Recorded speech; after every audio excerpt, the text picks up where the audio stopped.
Using AI to write is the most ridiculous way to use it. This is a hill I will fight on. It's really, really important, and I am gonna tell you why. This is episode 25 of the MicroMuse. Hi and welcome. And yeah, let's do this thing. That was me trying to figure out technology. Okay, so we have this tool at our disposal that can, on a global scale, help to fight climate change. It can revolutionize medicine. It can revolutionize surgery and diagnostics, leaving doctors free to improve patient care. It can literally eliminate poverty, right? If we used it right. On a more individual level, it can automate boring, time-consuming tasks. It can reduce admin. Who isn't in favor of that? It can transcribe and edit meetings and calls so that they make sense, which is amazing. It saved me so much time. And yet, we are out here using it to create art. This has got to be the greatest trick that the tech bros and billionaires ever played on us. It really has. So do you remember when I were a lass, computers were like super clunky and you would wait 45 minutes for your computer game to load on a cassette tape. Kids, we had cassette tapes for computer games. And then it would crash at the last second. And that, I think, is where a lot of millennial and Gen X anger issues come from, is from that kind of, I've just waited 45 minutes for this game to load and now it's crashed. And yeah, it's 45 minutes of my life I'm never going to get back. Now we can do things instantly. Computers have come a long way. You know, you can download a computer game on Steam within like seconds. You can pop it into your Switch or whatever, and there it is, and it rarely crashes. And you know, that's great. It's great. It's a definite improvement. And the big promise from tech was always better computers will make our lives easier and it'll free up our time, right? Excuse me while I just laugh. Ha ha ha ha. Because correct me if I'm wrong, but the exact opposite to that has happened. Most of us now have in our pockets a plastic rectangle that makes us miserable in new and exciting ways every single day.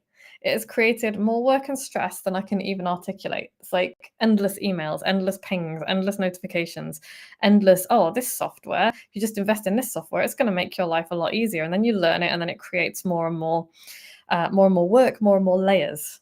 It has not made our lives easier, despite the promise. It should have done, it hasn't.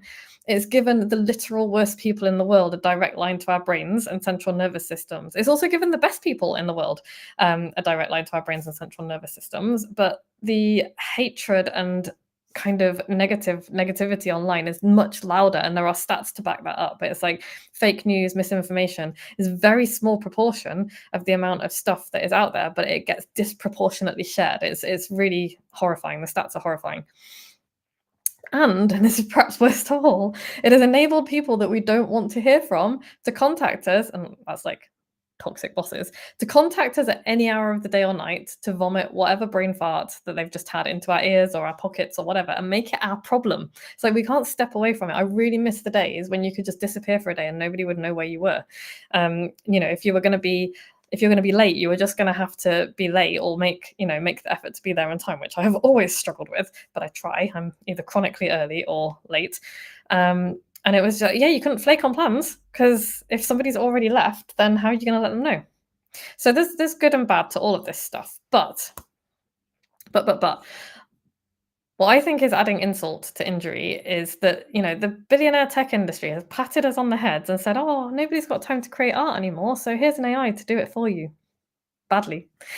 And it's just entirely missing the point of being a human. And it also removes the creation of wealth from artists and puts more wealth in the hands of, you've guessed it, the people who have created these tools. And in the rush to create ever more content, because, you know, we've all misunderstood the whole point of creating content, we're all so focused on the outcome and what it can do for us rather than actually the process of making it in the first place, which is super important.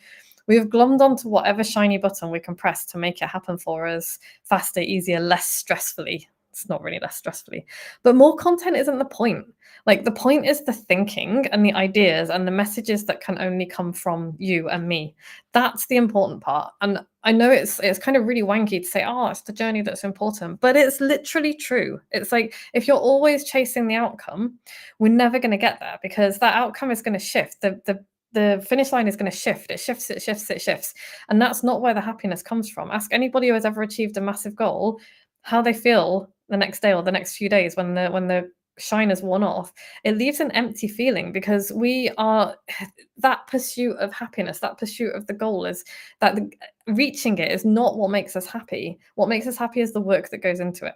Right? This is really, really important. And it's particularly important for people with brains like mine that is always chasing a fast dopamine hit. That fast dopamine hit is nasty, man. It doesn't give us a lasting, it's not good for us, because we're chasing more and more and more. And so that instant fast dopamine hit, it creates a massive deficit.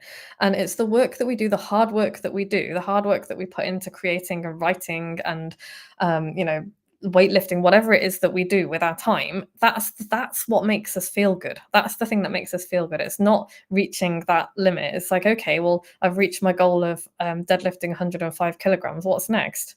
It's like, there's always something that's next. So it's why we have to focus on the process.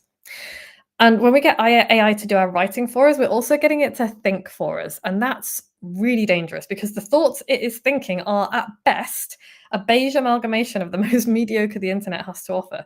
By its very nature, it's mid, because, and to use the language of the kids, it's mid. It can't be anything else, because an LLM gathers and averages from what's already there. That's what it does, right? And that's at best. And at worst, they're the thoughts thunk by people who very much do not have our best interests at heart. The data is gathered from people who just aren't like us. They're white male tech bros, and people like them. And yes, there is more data coming in, there is more data being gathered, but that's what the algorithm is built on, and that's what LLMs are being built on. And that's what's so dangerous, because who's created most of the information that is out there at the moment? There's far more out there, but it's ignored.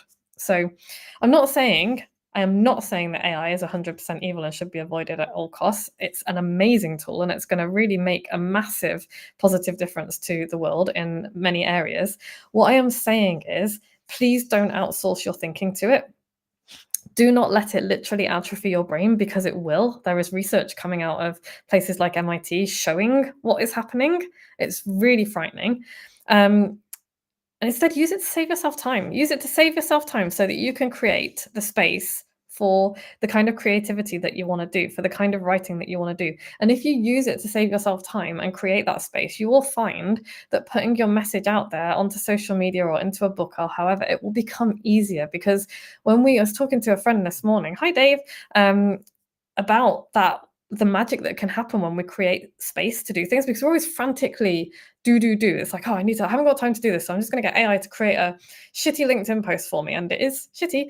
And oh, I haven't got time to do it properly. It's like, okay, cool. Let's create some space and make a time for you to be able to put into thinking and noticing and writing, because that's what it is. It's thinking, noticing, and writing, and there is joy in that. There is real joy in that. So save yourself time using the tools that you can, and then create space in your life for joyful writing and creativity, not just for a productive reason, for your business, for your job, but also for you. This is really important. And then tell your stories and make real human connections through them, because that is what's going to lift you. It's going to lift your business. It's going to bring us all together. It's literally going to save the world. Thank you for coming to my LinkedIn talk.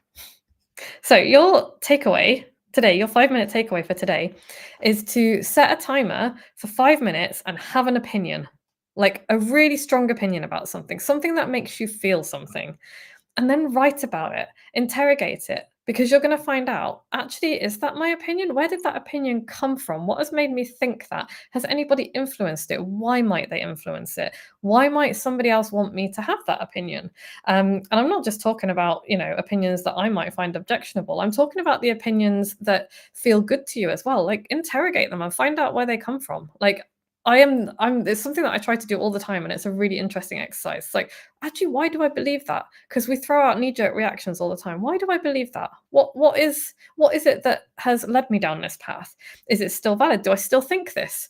It's a really, really cool exercise, and you will get gold out of it, not just in kind of learning more about yourself, but also in the content that you can create from it and then put out there and use as part of your business and as part of your marketing. So, if you would like more of this kind of thing and you would like to receive it um, more or less consistently, actually, no, it is consistent. You can go to moxiebooks.co.uk/freebies to join my email list and get some free goodies to help you use your voice to make good trouble. Thanks so much for joining me on the MicroMuse today. It's been a real pleasure.